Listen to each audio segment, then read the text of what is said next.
What if I told you that the ordinary-looking Jefferson nickel from the year 2000 might be hiding secrets worth thousands, and that in your pocket change you could be carrying a piece of American history that few collectors even know exists? Stay with me, because in this video, I will reveal the hidden stories, the minting mistakes, the rare varieties, and the real value behind the Jefferson nickels minted in the year 2000. And by the end, you will never look at your spare change the same way again. In the vast and fascinating history of American coinage, the Jefferson nickel holds a special place since its introduction in 1938. The Jefferson nickel replaced the Buffalo nickel and showcased the third president of the United States, Thomas Jefferson, on the obverse side designed by Felix Schlegel. This coin has seen decades of circulation.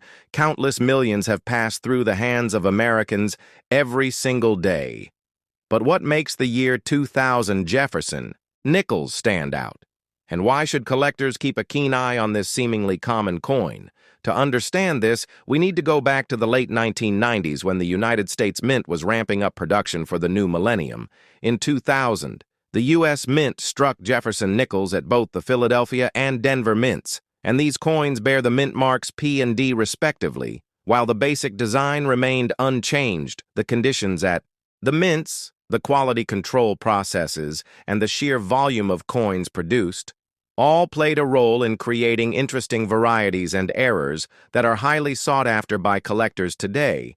When you examine a 2000 Jefferson nickel, you should first look at its condition, known in numismatic terms as the grade. Coins are graded from poor to perfect mint state, with MS60 to MS70 representing uncirculated coins. A 2000 Jefferson nickel in MS67 or higher is quite rare and can command a premium at auction. Because the higher the grade, the fewer the coins that survive without bag marks, scratches, or other signs of wear. The Philadelphia Mint in 2000 produced over 940 million Jefferson nickels, while the Denver Mint struck more than 1 billion. That sheer mintage number makes people assume these coins are worthless in circulated condition. However, it is the errors and varieties that make them valuable. For example, one of the most famous types of errors is the off-center strike, where the die strikes the coin slightly off its normal position, resulting in a crescent shape of blank planche, showing on one side a dramatic off-center Jefferson nickel from 2000, with a large percentage of the design missing but still showing a full date, and mint mark can fetch hundreds of dollars, depending on the degree of the error. Another intriguing variety is the double die, where the die used to strike the coin has a slight misalignment that results in a doubling of certain design elements on the coin. Collectors have found examples of 2000 Jefferson nickels with doubling on the obverse, especially around Jefferson's eye, and the word Liberty. This doubling creates a shadow-like effect that is easily visible under magnification and can increase the coin's value significantly. Yet another factor to consider is the full steps designation. This is one of the most important features for Jefferson nickel. Collectors on the reverse of the coin. The image of Monticello Jefferson's home shows a series of steps leading up to the entrance.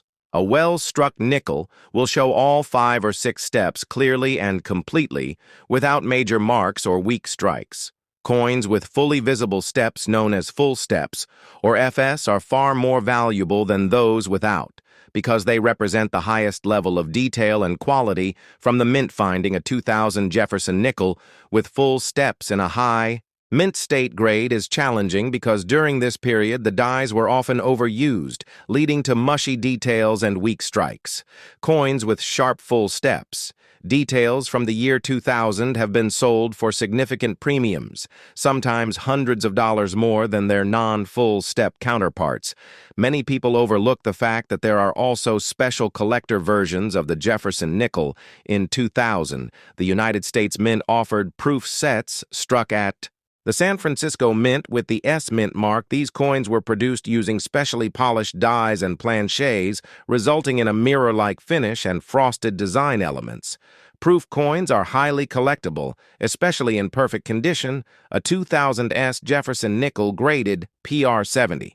Deep Cameo is a prized addition to any collection and can fetch good money depending on demand. Aside from the coins themselves, the context of the era adds to their allure. The year 2000 marked the dawn of a new century, the turn of the millennium, and the U.S. Mint was experimenting with technological improvements in die making and striking processes. This transitional period sometimes led to interesting anomalies, which only add to the excitement for error and variety. The Jefferson nickel itself has an interesting design history. The obverse portrays Thomas Jefferson facing left with the inscriptions, "In God We Trust and Liberty," along with the year. The reverse shows his famous Virginia estate, Monticello, with United States of America, 5 cents, and A Pluribus Unum inscribed. These classical design elements have remained largely unchanged since Felix Schlag won the original design competition, but they hold subtle variations that collectors spend lifetimes studying. Another fascinating aspect of the 2000 Jefferson nickels is their role in the modern coin collecting community. They serve as a gateway coin for beginners because they are easy to find, affordable in circulated condition, yet hold the potential for hidden gems. This balance of accessibility and hidden rarity is what makes them so compelling to study and collect. Today, seasoned collectors search rolls of bank-wrapped nickels hunting for high-grade full steps. Examples or dramatic mint errors, they know that a small investment in time and patience can sometimes uncover coins worth far more than face value. One famous story is of a collector who found a dramatic off-center 2000p Jefferson nickel in circulation. It was perfectly struck with over 50% off-center, yet retained a full date and mint mark. This rare find sold for several $100s at auction, and stories like these fuel the dreams of roll hunters across America. The Jefferson nickel series also has an educational aspect. It teaches new collectors about die varieties, plancher, preparation, striking errors, and the importance of coin grading when you examine the steps of Monticello with a magnifying glass or hunt for doubled dies. You gain a deeper appreciation for the minting process and the craftsmanship involved. Every 2000 Jefferson nickel carries with it the legacy of Thomas Jefferson, his ideals, and his vision for America. It represents the continuity of American coinage traditions, while also offering the thrill of the hunt for something rare and valuable. In the coming years, as more collectors focus on modern coins, the interest in high grade and error, Jefferson nickels from the year 2000 will likely continue to grow. This makes it the perfect time to educate yourself, inspect your pocket change, and perhaps start your own collection. Who knows, you might be holding a small fortune disguised as an ordinary nickel in your hand right now. So the next time you see a 2000 Jefferson nickel, do not pass it by. Take a closer look, examine it under good light, check for mint marks, doubling off-center strikes, and especially those full steps, because hidden within these everyday coins are treasures that connect you to American history and the timeless passion of coin collecting. And that is why the Jefferson nickels from the year 2000 deserve a place of honor in your collection, and why they continue to fascinate numismatists young and old across the country.